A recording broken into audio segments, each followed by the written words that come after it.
നമ്മളൊരു brand grow ചെയ്തെടുക്കുന്ന സമയത്ത് നമ്മൾ ഒരുപാട് ചാലഞ്ചസ് ഫേസ് ചെയ്യാൻ, എസ്പെഷ്യലി അത് സ്കെയിൽ ചെയ്യുന്ന സമയത്ത് നമുക്ക് പല കൺഫ്യൂഷൻസ് ഉണ്ടാവാം.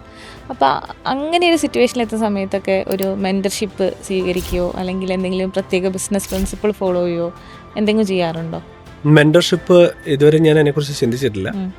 മെൻറ്റർഷിപ്പ് നല്ലത് തന്നെയാണ്. ഞാൻ എന്നിലൂടെ കാണുന്ന പല കാര്യങ്ങളും എൻ്റെ പ്രോബ്ലംസ് ആയിരിക്കില്ല മറ്റൊരാളുടെ പ്രോബ്ലംസ്.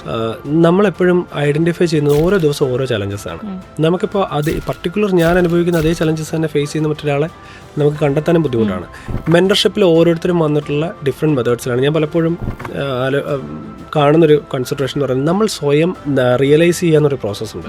ഒരു മെൻറ്ററിനെ ഫൈൻഡ് ഔട്ട് ചെയ്ത് മെൻറ്ററിനോടൊപ്പം നിൽക്കുമ്പോൾ അദ്ദേഹത്തിന് കുറേ ലിമിറ്റേഷൻസ് ഉണ്ടാവും.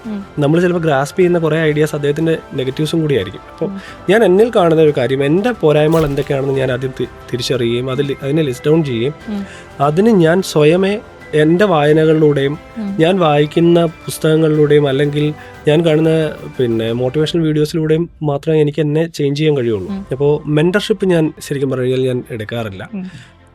മെൻറ്റർഷിപ്പിലൂടെ ബിസിനസ് ഗ്രോ ചെയ്യിപ്പിക്കാം എന്ന് പറയുന്ന ഒരു കോൺസെപ്റ്റിനെ കുറിച്ചും ഞാൻ അത്ര ഒരു പോസിറ്റീവായിട്ട് ഞാൻ അതിനെ കാണുന്നില്ല. കാരണം എൻ്റെ ഒരു നേച്ചറിൽ ഒരു പോസിറ്റീവായിട്ട് എനിക്ക് ഫീൽ ചെയ്യുന്നില്ല.